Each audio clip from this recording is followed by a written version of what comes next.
Here to dig into these elections, we are joined by Sudha David-Wilp, Director of the Berlin office, the German Marshall Fund. Hello, and thank you very much for joining me on World Talks. Thank you so much for having me. Yes, so we're looking at the local elections or the state elections coming up here and trying to make sense of them. As I mentioned, the three leading parties, it seems like AfD could make some breakthroughs, but let's go ahead for our viewers and start with the issues, the top issues in these local elections. So that's correct. The populist parties, along with the conservatives, are predicted to make major gains on Sunday in Thuringia and Saxony. But the issues themselves actually mirror concerns of most German voters: inflation, migration, and of course, the full-scale invasion of Ukraine and Germany's support for Ukraine. So those are the issues that are top of mind for voters going into Sunday, and the populist parties definitely have the upper hand compared to the governing coalition in Berlin, as well as with the conservatives. So what is at stake in these elections? It's come to my knowledge that around 10% of the German population will actually vote in these elections, but for the bigger picture, what's at stake here? So, as I mentioned, these are state elections, so the results are more of a wake-up call for Berlin, because there is a chance that the governing coalition parties, the center-left SPD, which is the party of Chancellor Scholz, the Free Democrats, and the Greens, may, like the FDP, may not make it into the parliament because they may not make the 5% threshold in both states on Sunday. And the SPD and the Greens are also hovering around 5%. So it's certainly a wake-up call for the governing coalition. And it also signals that, most of the mainstream parties are threatened by these populist parties on the right and left. It's very hard to build coalitions. And this is a prelude to the federal election that's scheduled in Germany next year. Right. Now, based on the outcome, what we see this time around, how indeed do you think that they will influence the national elections? Will they, I think you mentioned that they'll set the tone. So this is maybe something for Chancellor Scholz to wake up to and potentially pursue some certain policies that he wouldn't normally otherwise do. So what are your thoughts on that? So recent events have certainly shaped, as you mentioned, the national mood, which will, of course, manifest itself on Sunday in Thuringia and Saxony. There was the murder of 3 festival goers in Solingen a little over less than a week ago, and then a few months ago, a killing in Mannheim by a refugee. And I think this is top of mind for voters in Germany, and you'll see that now the mainstream parties are looking to take a tougher stance toward irregular migration and looking to find ways to speed up deportations that are scheduled. And this was not necessarily at the top of the agenda earlier this year, but it's becoming more and more apparent that the mainstream parties need to address this, because both the left-wing BSW party and the AfD, the anti-immigration party, have taken hard or calling for tough demands on halting migration to Germany. Right, and this is an interesting development with these two anti-establishment parties, AfD, and then I'm not even going to attempt to say it, but let's say the acronym, BSW. which is BSW. Yes. My German is non-existent. Which is a very young party. BSW coming in with about 15% polling. It's only 8 months old. And it's, left conservatism. So can you explain, is this gaining traction, this movement?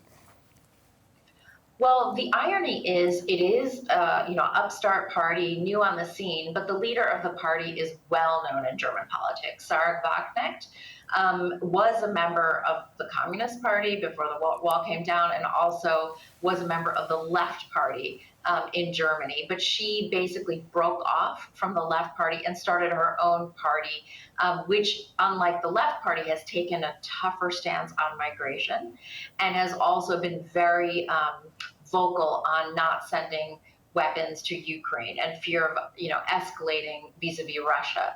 So the party itself is new, but the character behind, or the figure behind the party, is well known in Germany, and she's sort of touched a nerve, especially in the East, of people who are wary of supporting Ukraine, maybe because of nostalgia or fear of Russia, and also skepticism towards NATO, and of course demographic change with regard to what's going on in Germany with migrants coming to this country. We've seen in the European elections what seems to be this influence of the far right with their kind of rise and success in the European parliamentary elections. It's also pushed some of the center-left parties a little bit further to the right. Do you think that that's a similar situation that may take place with Chancellor Scholz? Say, there's one thing that we've noticed, and this is all these checks on the Polish border, trying to stop the migrants that are coming in from the Belarusian border from getting into Germany. So, the recent killing in Solingen of 3 festival goers has certainly moved the dialogue toward taking tougher measures against irregular migration, and also speeding up deportations of people that don't get asylum here in Germany. And all the parties are talking about it. Some parties, like the Conservatives under Friedrich Merz, are talking about halting migration from Afghanistan and Syria and declaring a national emergency, because that's very difficult to do, obviously, because of the Geneva Convention, and also because of agreements, the Dublin Agreement with the EU. So that may be difficult, but I think all the parties realize that they can't take a lax attitude in terms of enforcing the laws that are already in place. Right, and I think this is a larger trend that we're seeing in Europe, not just in Germany, obviously, and even if we look across the Atlantic, the same debate is being had. Does that say something about the European Union as such, that politicians need to be more engaging with the European Union to come up with a solution that's going to be kind of a one-size-fits-all for the European Union? Well, you bring up a good point about how the issues are quite similar on both sides of the Atlantic. And I think especially for Europe, there is a demographic time bomb. So there is a need to bring skilled workers to Europe to keep Europe competitive, and at the same time also live up to its values by allowing a safe haven for refugees.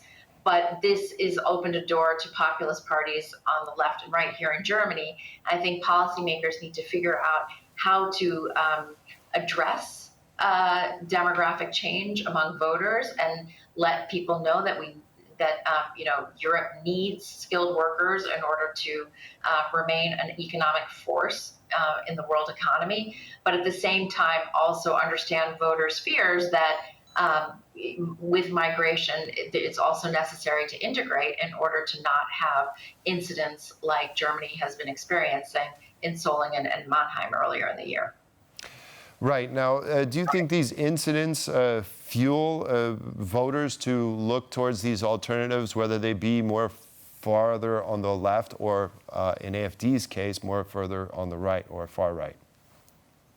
Certainly in the East, we're going to see that on Sunday, that even before these murders took place in Solingen, that the AfD and the BSW were poised to have big wins on Sunday.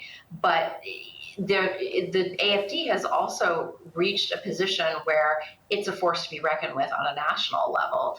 In the last Bundestag, it was the largest opposition party in power, and it's looking, it's at double digits in terms of favorability all over Germany. And this was something that was quite surprising, I think, because most people shunned this party when it came onto the scene, especially as it radicalized over the years.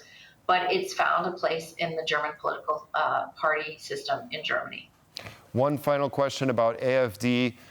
For outsiders looking into Germany, and maybe even for Germans themselves, the rise of AfD, is this something we should be concerned about, we should be worried about, or is this actually, to some degree, just opening the field of debate to address certain problems? What are your thoughts on that? So I think from a German perspective, it is certainly difficult because the party has used rhetoric, certain figures in the party has used rhetoric that harkens back obviously to a very dark time in German history.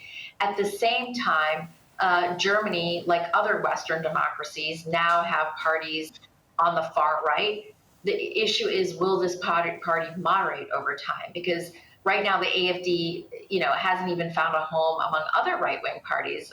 Marine Le Pen was quick to say that she didn't want to associate with the AfD in Germany. So I think that's the question. Right now, there is, a hard cordon sanitaire between the conservatives and the AfD, and the question is, will this party, will it moderate over time? But it's still too early to tell. And I think the AfD can cause worry in certain parts of Germany because, as I mentioned before, the German economy needs skilled migrants, and many corporate representatives are sounding the alarm about the AfD governing in parts of Germany.